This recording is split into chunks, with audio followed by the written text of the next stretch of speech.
welcome to yet another episode, Pound for Pound Box Report, episode 477. After a after a hiatus, let's just say it, life has been lifing for all parties involved here on Pound for Pound Box Report, but we're back to do this final episode of 2025. I'm your host, Michael. Joining me this week, Daniel from Four Boxing News and the Inscriber. What's going on, Daniel? What is going on, gentlemen? Hopefully, everybody had a better Christmas than myself in a way. Yeah. Let's hope so. Gail, who's usually a part of the show with us, she will not be with us this evening. Like I said, everybody, life has been lifing, including with her and her social media accounts. Unfortunately, her accounts was hacked. She couldn't make it this week, but the plan is to hopefully have her on back on uh, at the first episode of 2026. For those who are new to Pound for Pound Box Report, Pound for Pound Box Report live YouTube show podcast discussing all things boxing. The motto is when boxing is good, we will talk about it. When it's bad, we will talk about it. Excuse me. Bottom line is, if it concerns boxing, it will get discussed. If you want to find out all the information, please check out the description below, um, where you can find info where to find us all over social media, where you can find us on Twitter because I refuse to call it X. Link to the YouTube um, channel, link to where to find us on Facebook and IG. If you wish to donate, that donation be the best nation. $1, $2, $5, or if you want to contribute more in the aftermath of this Christmas, if you have any more money to spare, we will be grateful for any donation that you wish to give. It'll help the overall production behind the scenes. Cash Me, PayPal links. I used to say not check out Cash Me, but Cash Me has fixed some things on their end behind the scenes in terms of how much you can give per donation. So you can go to um, either side, either Cash Me or PayPal if you wish to donate. Last but certainly not least, for those who really follow me outside this boxing space, they know I'm into all things smell good, all things cologne. I am an ambassador for Nevrod Fragrances. Um, if you go to Nevrod Fragrances and you have the information where to find that below, um, you will get like 15%. You can get a 15% discount using the code um, MICHAELWP4P. Let me repeat that again, MICHAELWP4P. Ladies, if you're looking for something to rock during this fall, winter season, it's getting cold now, especially where I reside. May I suggest you check out D.O. Mori, which is a really good gourmand. I put my nose on it. It's really excellent. Um, Also have a summertime, spring summer fragrance called Irrelevant, and the owner of Navraj, she's coming out. She has plans to come out with some more fragrances, originals, in 2026. So again, use the code MICHAELWP4P, and you can get 15% off on all fragrances and body care products over on at Navraj Fragrances. Let's get things going by recapping what went down this weekend and talk about some really sad news that took place earlier today in Nigeria regarding Anthony Joshua. We will get to that shortly, but let's start in Saudi Arabia with the doubleheader, if you will. Daniel Naoya Inoue and Junto Nakatani fighting on the same card. Let's start with the main event, which was Inoue defending his undisputed 122-pound belts against Alan Picasso, right? And there's levels to this. And in a way, showed once again why he is an elite fighter in my estimation. I know some people, some really popular, prominent people in the boxing space was quite critical of Inoue. Oh, he didn't get the knockdown. Oh, he didn't get a knockout. Right, and tried to make an issue of the fact that they made him rewrap his gloves. Number one, y'all do know that they also made, in a way, rewrap his gloves in the fight against Stephen Fulton. And you saw what happened then, and Stephen Fulton hadn't been the same since, too. Let's give Picasso some credit here. He was highly regarded not too long ago. He was no chump, and he showed himself to be tough and durable. And it doesn't matter at the end of the day because, in a way, he really didn't get out of first gear. Daniel, he didn't need to. He is that good, and he was that dominant against what I consider a comparable, a competent opponent. Yeah, this wasn't a situation where like it was a cherry pick. Right. Obviously, Picasso had his own pedigree. He has his own accolades, but one thing that you notice when Inoue comes in as he's going up in weight classes, he is learning that most of his power is not going to carry over at a certain point, which I feel this was a test for in this fight. He probably saw that he wasn't going to overwhelm Picasso the way Inoue normally does opponents with power and said, okay, I'm just going to be sharper. I'm going to be faster. I'm going to be more accurate while still showing you that I have a little bit of power, which is exactly what he did. It was a masterful performance by Inoue in the ring. And it goes to show you, luckily, for a lot of his haters out there, it's not just a one trick pony with Inoue. With either Inoue brother, by the way, but particularly Naoya.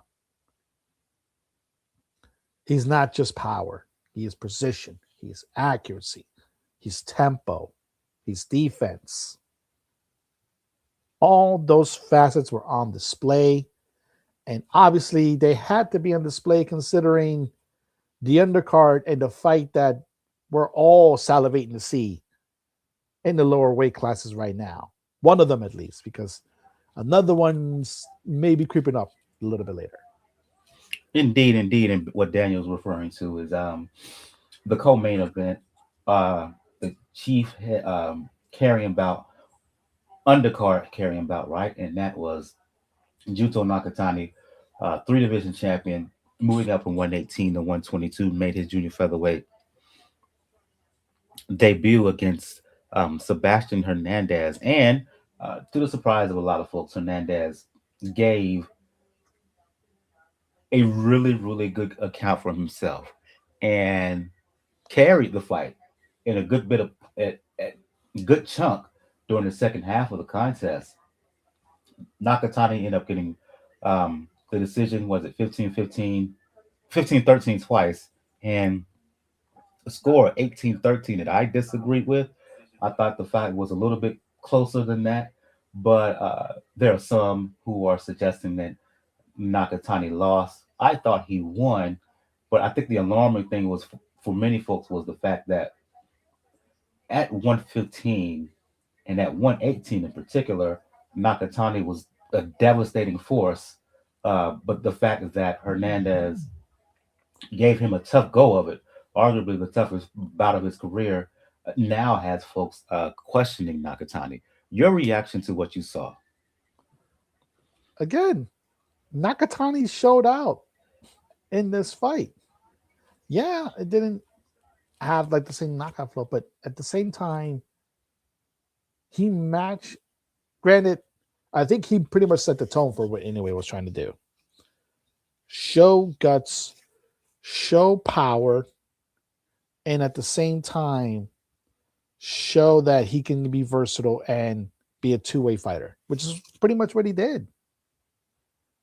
This, like I said, masterful performance by both men. They did what they were set out to do, which was pretty much a dress rehearsal for them facing each other. They know that they cannot rely on power alone. They know they cannot rely on speed alone. They have to bring everything to the table and facing each other. And both opponents were the best way to show it because both opponents were gritty.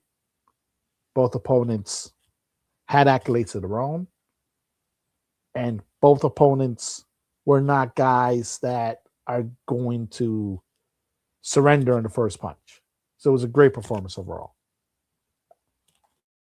However, Daniel, because Nakatani struggled, um, the ringside announce team were raising questions whether Nakatani specifically should hold off on fighting Inoue next. Now, leading up to this, it was basically set in stone that should Inoue and Nakatani win, they're going to fight around May ish, um, at Tokyo Dome, in Tokyo, Japan, right? Which would be, I would argue, possibly the best matchup in all of boxing and the biggest boxing event, uh, quite possibly in Japanese boxing history, right? What make of you your reaction to those who are now saying that Junto Nakatani should maybe have another fight in the division before uh, getting in the ring ultimately with Inoue? I think people are not giving folks grace uh, to have maybe a bad performance or whatnot, or maybe people are being prisoner of the moment and saying that just because he struggled here and it looked great does not mean he will not make the necessary adjustments and perform better in a potential fight with Inoue. Folks, we need to learn the lesson of Maypac. There's such a thing as cooking, marinating, and then getting the burnt chicken. You wait, unfortunately, too long for a fight to go through. In either A, it loses its luster due to time, or B, you get two opponents that were lesser than what they were when you should have had to fight. That was the lesson of Maypac. A fight that we were begging for almost a decade. We got it 5 years technically past its actual expiration date. Even though it wasn't, this is not to say that Maypac was an awful fight, but if that fight would have happened in 2010, it would have been a very different fight, even with the same winner. We shouldn't fall into this trap when it comes to this.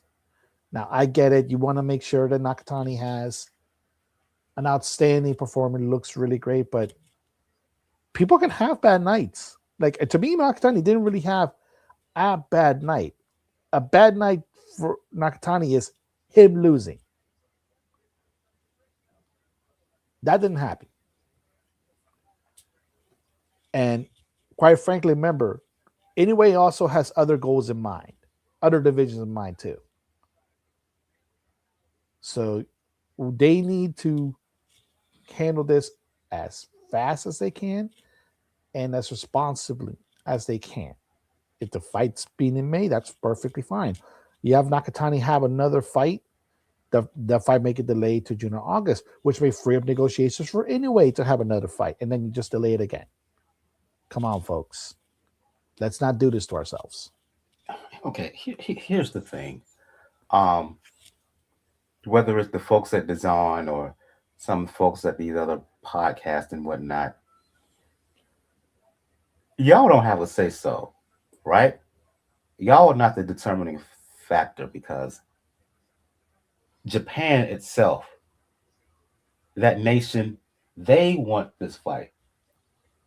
And because they want this fight, is going to happen, right? If you were watching Inoue's prior bout, live the fight with um, Akhmadaliev and Nakatani was in attendance.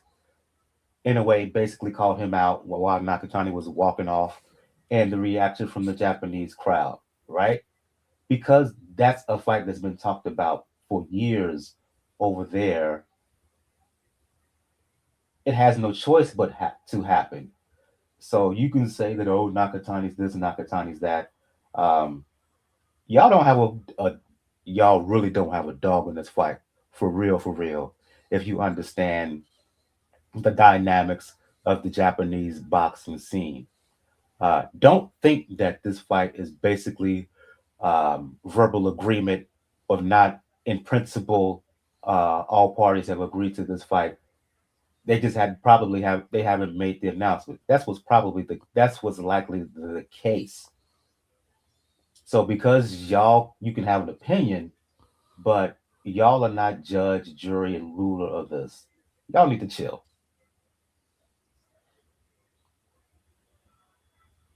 Pretty much. Pretty much.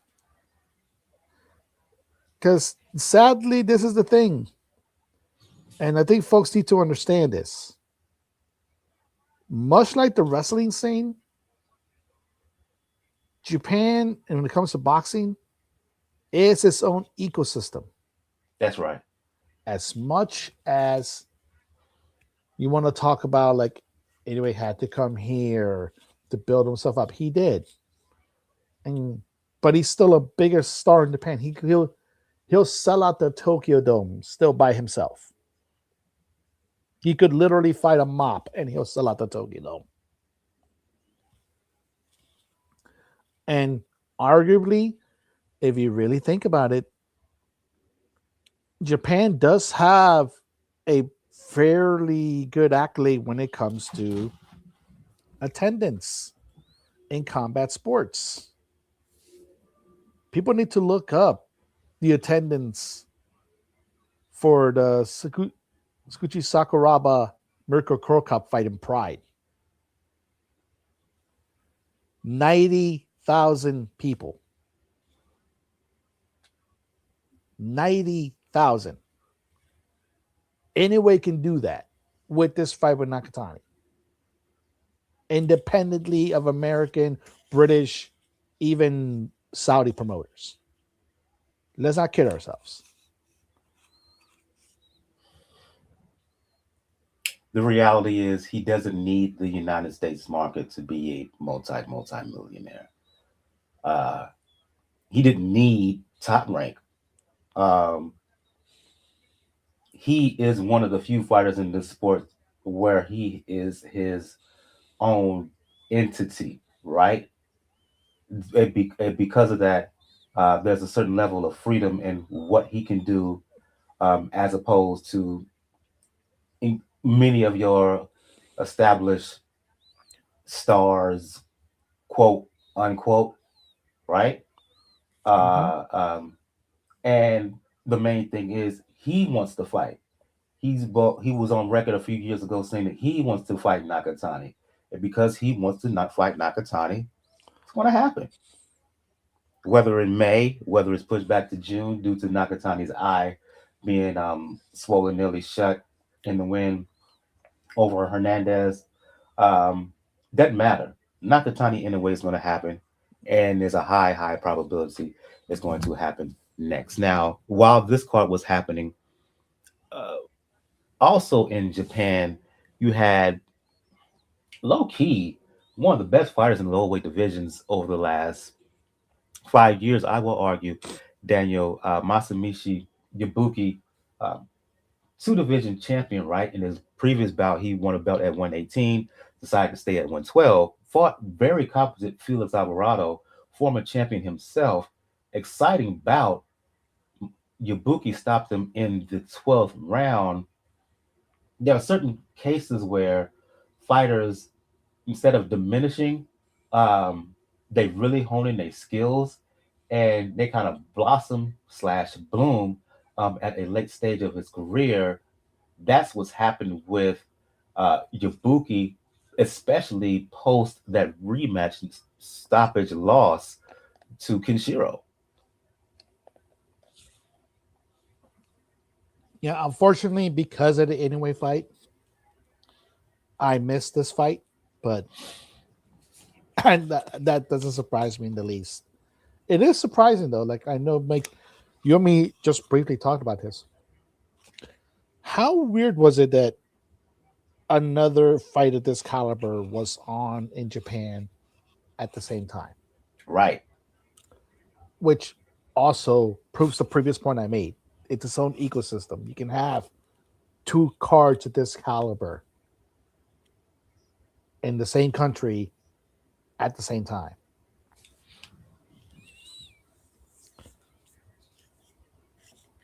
So unfortunately, I didn't have much to add because I missed the fight, but it's not surprising in the least. Indeed. And where does Yabuki go from here? I would love for him to fight Alasquaga in 2026, making a unification bout. Anthony Alasquaga, WBO champion, right? Mm-hmm. Um, he he has fought in Japan numerous times. He's been fighting more in Japan than he has here in the United States. We just talked about Nakatani, um, Alasquaga and Nakatani, very good friends. They sport with each other. They have the same trainer.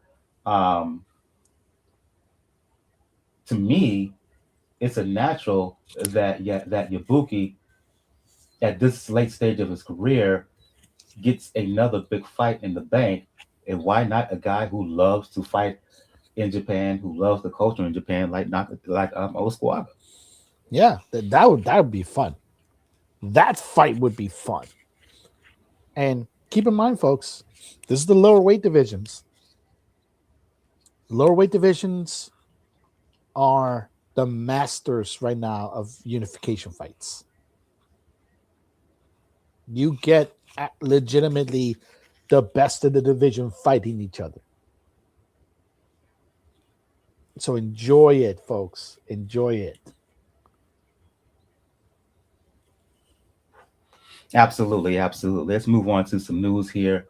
And really sad events took place over in Nigeria. Um,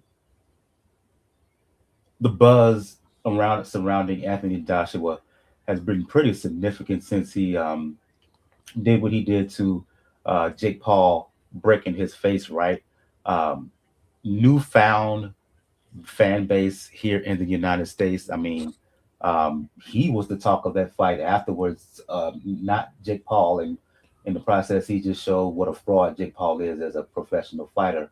Um, but while in on vacation in his native, well, in Nigeria, where and AJ is Nigerian, right? He often visits Nigeria around the holiday season. Unfortunately, there was a car accident there. Um, the details are still quite sketchy.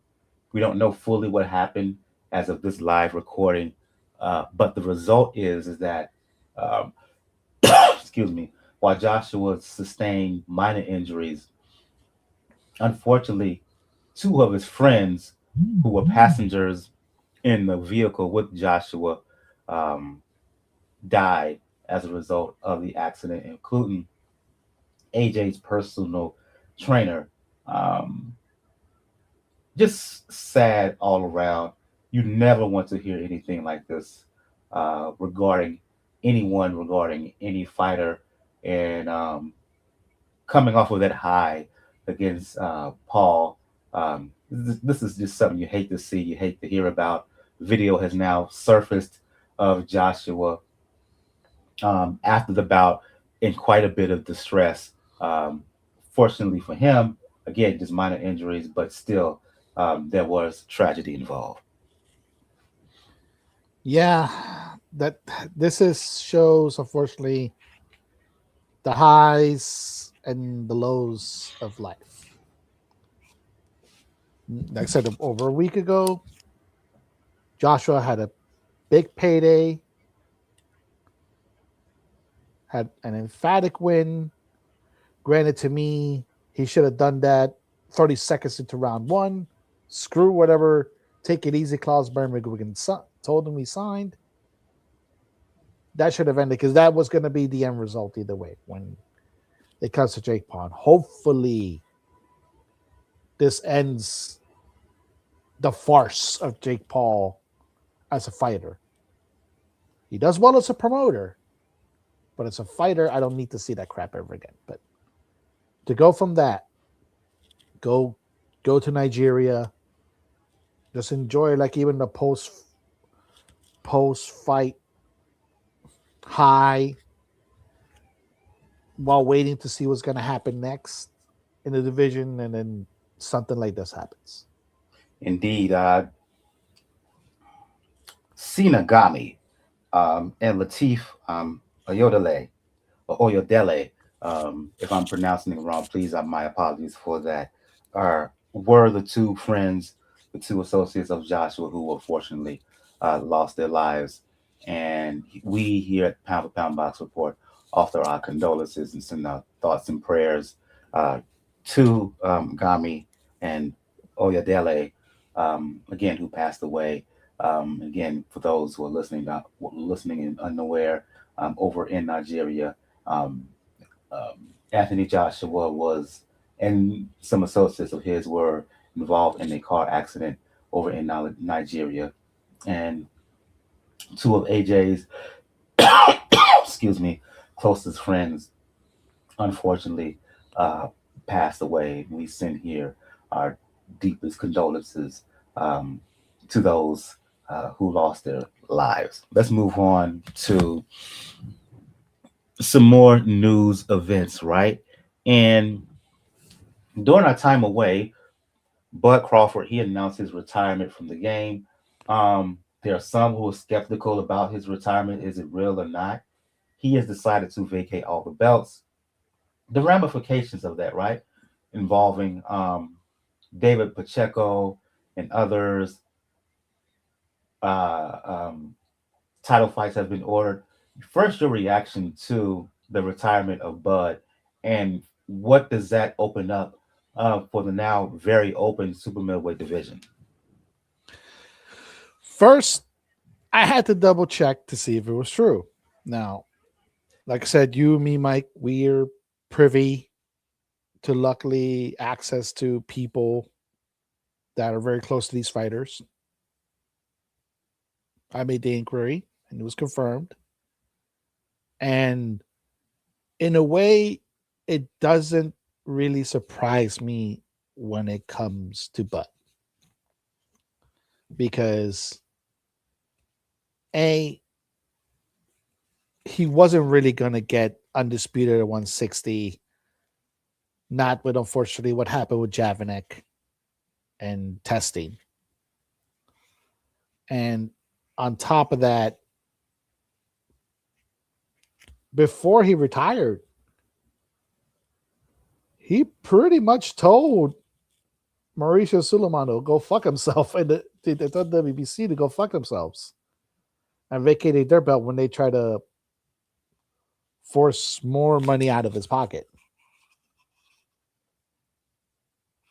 The fact that he vacates all the titles pretty much should tell you like his mindset is if I'm not doing things my way, I'm done. And that's the way Bud has always operated.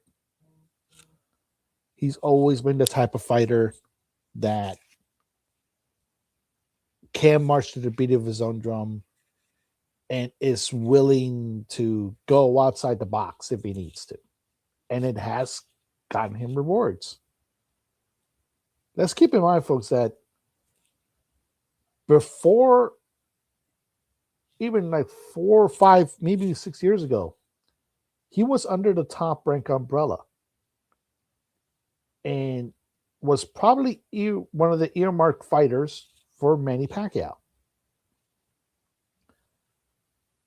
Before, unfortunately, you had the situations and the fracture of the relationship with Bob Arum. But that ultimately led to him getting, at that point in time, the biggest fight of his career, the vacation fight with Errol Spence, a fight that fans have wanted for a very long time. And he just flat out dominated Spence in that fight. Following that, go to 154, just have one fight there. And then magically, you present yourself with the opportunity to fight Canelo at 168. Like I said, I was one of the people that was worried that that drastic of a jump may bother Bud, but again, he dominated that fight with Canelo. And he did it on his own terms. Luckily, he's leaving on his own terms. And we also have to keep in mind there's other factors in his life too that probably also led to his decision. Because think about it. They had a parade for him after the Canelo win in his hometown of Omaha. And I think literally the same day after the parade, he got pulled over by the cops for a dumbass reason. In short, he was racially profiled. Let's not beat around the bush. Yeah, think about that. Racial prof on the day where your town, your city was celebrating you. You get that. So I wouldn't be surprised, but just like, you know what? Just fuck this shit. I rather I rather go, relax in my house in Omaha. I've made my money. I've solidified my resume, and I legitimately don't have anything else left to prove. And he's right. Now, as far as the division, the, considering how the sanctioning bodies are going to move, this is going to be a situation where, fortunately, where Canelo is going to slowly but surely regain those belts back. On GP, the BC should make Mbili full-time champion. He was made to wait in the cut while Canelo did this and him and Hard and whatnot um, around that division. Refused to fight Benavidez. Let me take that. But he ducked Benavidez, right? And while all of this stuff was happening, Mabili had done enough to earn a world title shot, but never got it. Again, just on principle alone, they should make him not just a champion interim. They should make him full time champion. Yeah, you should have. Like, Mabili has earned his shot. He has more than earned his shot. Whether it be against Bud, whether it be against somebody like Diego Pacheco, he's earned his shot. So he deserves at least to get named full time champ. Because either way, you're probably gonna get the Canelo fight now, and like I said, whether you win or lose, that's another factor. Because I'll say this for Canelo: yes, we can say now that he ducked Benavidez. There's no ifs, ands, or buts about it. Once he made the fight with Jaime Munguia, the statement that he made said that he would never fight another Mexican for a world championship. That went out the window. You had no excuse then, and you have no excuse now. Even Uh, Go ahead. My bad. I thought it was no, me. sorry, go ahead. The other thing that has me interested, that has me intrigued, was the fact that the BO ordered Pacheco and Hamza Shiraz. I know Pacheco didn't look good at all in his most recent bout, but when he's on his game, he is a very good fighter, in my opinion. And if the Shiraz that we saw in his um, last bout, right? Um, when he made easy work of what's his name? Uh, Crap. sh- Crap, Help I me know out you're here. talking about too. That's it. Yeah. I want to say Jaime. Gosh. His name escapes me, but Berlanga, who destroyed Edgar Berlanga. If that guy shows up, him and a Pacheco for the vacant WBO belt at 68, that's a very entertaining fight. Yes. That's luckily the good thing about 168. It's not bare bones. It's not, unfortunately, what 160 is at the moment.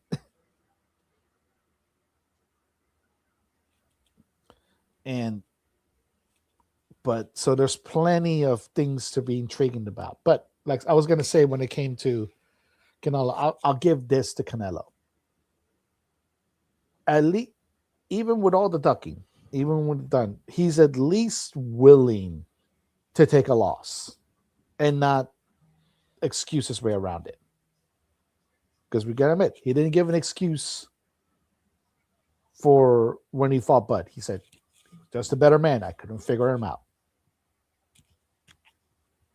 So I'll give Canelo that, which makes him a benefit when it comes to the division. But if you ever get a chance to listen to this, Terrence, you had a great career.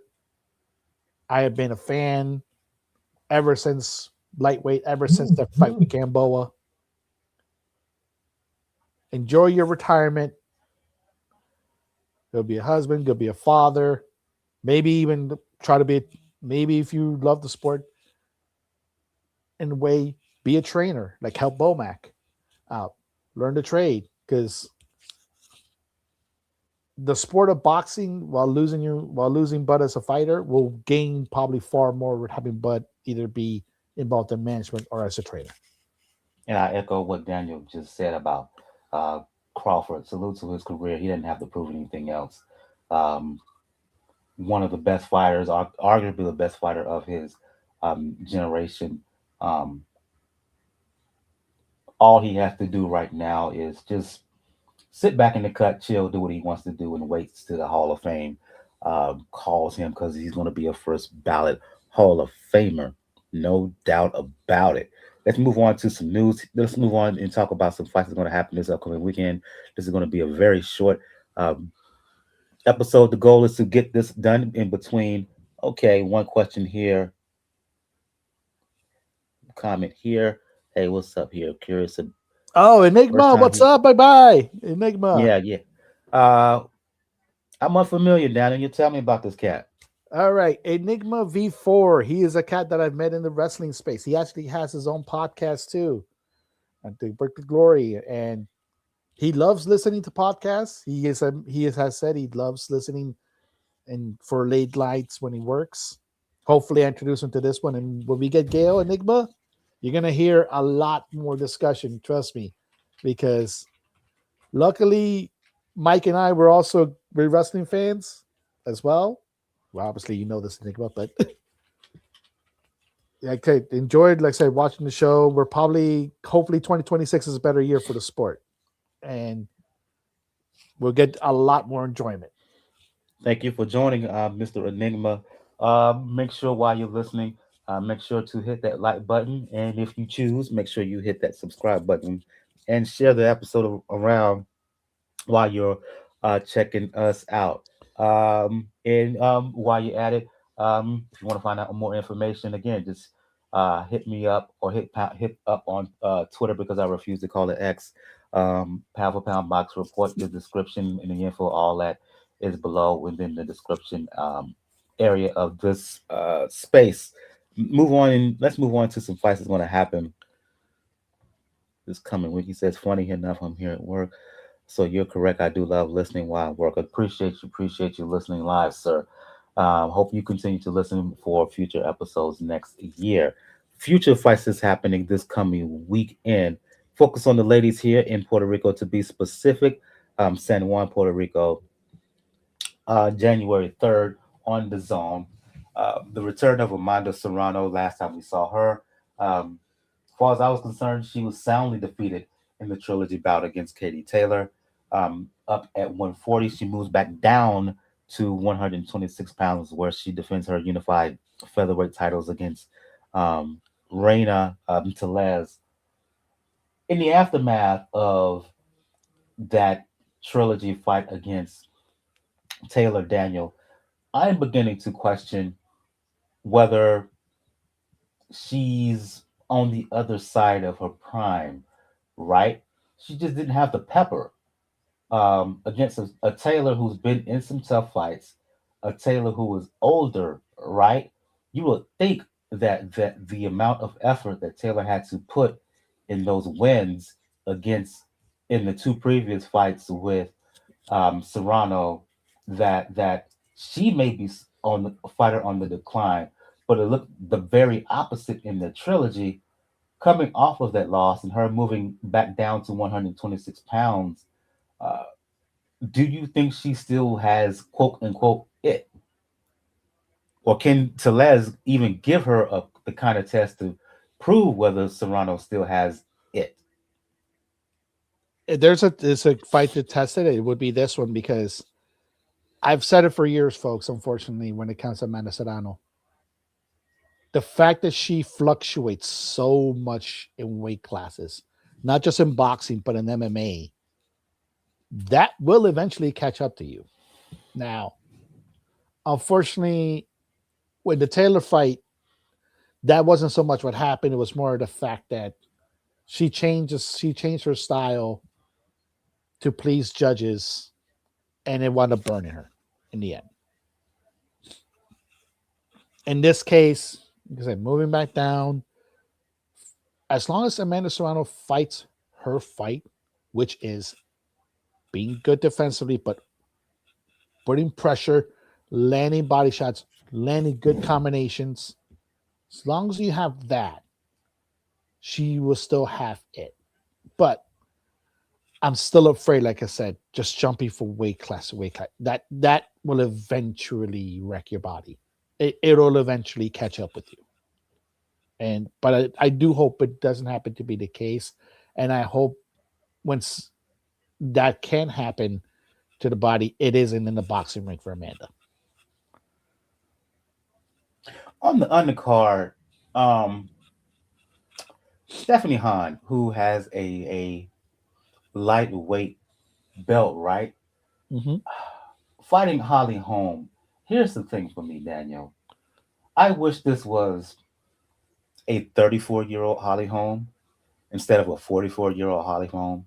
If this was a Holly Holm of 10, 12 years ago, right, I would make her the favorite because I remember her when she was champion um, at 140, when she was one of the best, considered one of the best women's fighters in the world at 135, 140.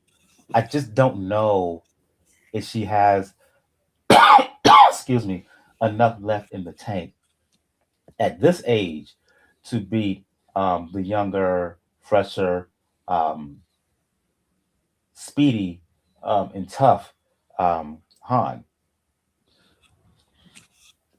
It's the this was tricky when it comes to Holly Holm is Mike, you are 100% correct.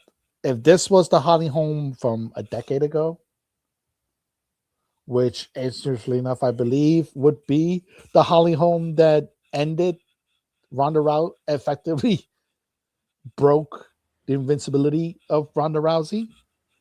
This would be one, Destroyed her psyche just for life. For yeah. life. She hadn't been the same since. Unless she's still making excuses. She's still making Right, excuses about the fight. But right. if that was the Holly Holm that was showing up, I don't know. That would be a much better fight. But the fact is, obviously, a decade has passed by, and you're going back to boxing after spending that much time in MMA. Unfortunately, your body can get used to certain routines, and as as good as Holly Holm was before the Rousey fight, because you can make the argument right now that before that 2015, Holly Holm would have a case for the Hall of Fame. Yeah. Yeah, she would have a case for to go to Castaneda. So even if you had somebody before that and you have it now, I still don't know after spending that much time in MMA and just being in the MMA regimen, retraining your body to just strictly be boxing because strikes are different than punches. MMA strikes, yeah, they have power. They can knock you down, but there's sometimes more or less a setup for maybe a takedown or maybe more a leg kick compared to boxing where it's all in your hands or your legs actually moves you more for leverage when it comes to your power. It's going to be interesting to see how it plays out because it also could be the case with Stephanie Hahn, young, brash, thinks she's going to take out the old veteran. But when it comes to fighters, especially really, really good fighters of Holly Holm's caliber, they always have that one great fight left in them. This is true. This is true. And in And terms of the, Steph, and this type of crowd, knowing what a payday may arise, which might be better than the crumbs that Dana White and TKO may be throwing her way. Why not make that type of statement? Because in her division and the people that are coming up, yeah, there's a murderer's row waiting for her. listen, and you kind of stealing my thunder here. And let's just say whoever wins, especially if it's Han, in my opinion, we will see what happens to her and who she decides to fight and not fight moving forward because there it looks like to be an emerging um, force, beast of a fighter in that division. And no, I'm not talking about Caroline Dubois. I'm gonna put that teaser out there, and we'll talk about that. We'll wait to see the result of this fight and talk about that next week. Let's just say the previous boogie woman of the division, Beatrice Ferreira, she got destroyed in her most recent bout, and the woman who beat her, uh, she has no fear. She is a badass in that ring, and Eddie Hearn is on record letting the boxing world notice if anybody wants that smoke with her in 135, including you, Alicia Baumgardner, because she was your previous number one contender, still is your number one contender at 130. You refuse to fight her. But Yeah, we'll talk about all of that next week. yeah. Now, We'll leave that for next week. But folks, that's not to discredit Cameron Dubois, by the way. We're not discrediting Cameron Dubois, but there is a murderer's row at 130 and 135 for the women. indeed, indeed. And I think we're going to um, end things on that note. I want to thank Enigma for checking us out on the show. Anybody else who's checking us out, um, make sure you hit that like button. Make sure you hit that subscribe button to do so. You will get notifications among any and all future things happening with the Pound Boxing Report. And I hope in 2026 um, to involve a little bit of YouTube shorts in here as well, not just do live episodes, but to do shorts with serious boxing news or certain fights and whatnot. So that's hope to implement that moving forward. Um, Again, I mentioned earlier that Gail was not able to join us this evening. We hope to have her on next week. She's been kind of in and out of these social media streets, right? Because her account was hacked, so she had to switch accounts. If you want to talk all things boxing um, with Gail, you can do so on Twitter because I refuse to call it X. You can do so on Twitter, Gail Falkenthal on boxing at GaylFalkenthal. I'm gonna repeat that again at Gail Falkenthal at GaylFalkenthal. You can check out her stuff over at nyfights.com. For those who want to talk boxing, um, wrestling, pro wrestling, I should say, the NBA, especially when it comes to all things the Miami Heat. Daniel, for Boxing News and the Scribe, will let the folks know where they can check you out. Yes, folks, you can definitely catch me on any of your socials, on Twitter. Yeah, I'll say it again. Fuck you, Elon. I'll never call it X. It's true. Yeah, not Truth Social because fuck that place. Uh, but Blue Sky, Spill, Threads, IG. Pretty much any place that has social media that is in a wasteland. Rockers 99, RAWKUZ 99. Catch me on there. And like I mentioned, in the wrestling space, I'm also delving into another podcast. We kind of overdid it the last one we did it. It's called the Joshi Cyber Squad podcast, mostly focusing on Joshis. And last episode, I know we did previews of All Star Grand Queendom, Marigold's first stream, and then year end awards. They want to be in the dissertation, but hopefully we cut it down. And hey, Mike, you might want to pop in and join in with some.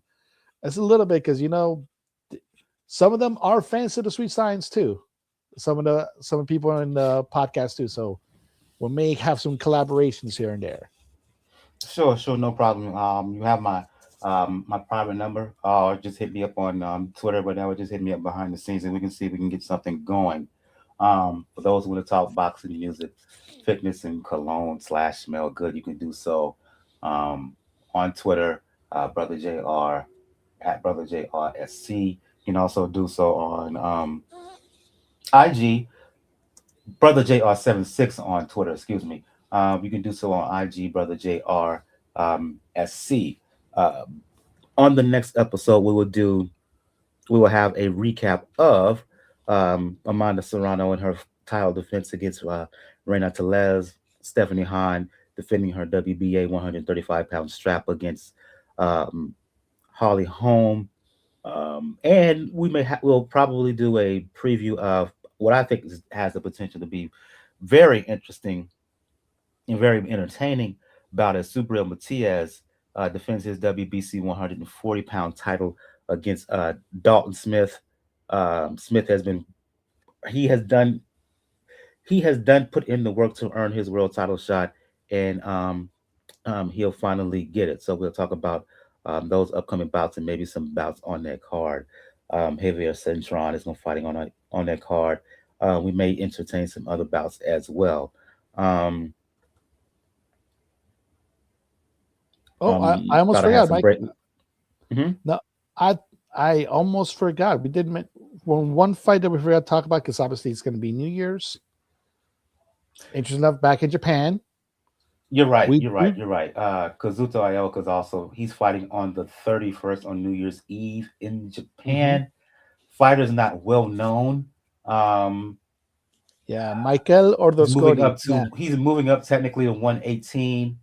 Um, if Ioka's is any sort similar to the fighter that we all grown up to accustomed seeing, he should win. But if he's really tailed off, and if he especially loses, yeah, that's trouble. That's trouble for Ioka, who's in his mid to late 30s right now. So yeah, he's going to be fighting in his home country in Japan on New Year's Eve. So you're right about that. So we'll probably talk about uh, that contest as well. Again, I want to thank any and all who checked out this particular episode. Enigma, shout out to you, sir. Um, want to wish everyone, hope everyone had a awesome Christmas. I hope everyone has a happy holidays in general and happy New Year. Because when we come back, it will be officially 2026.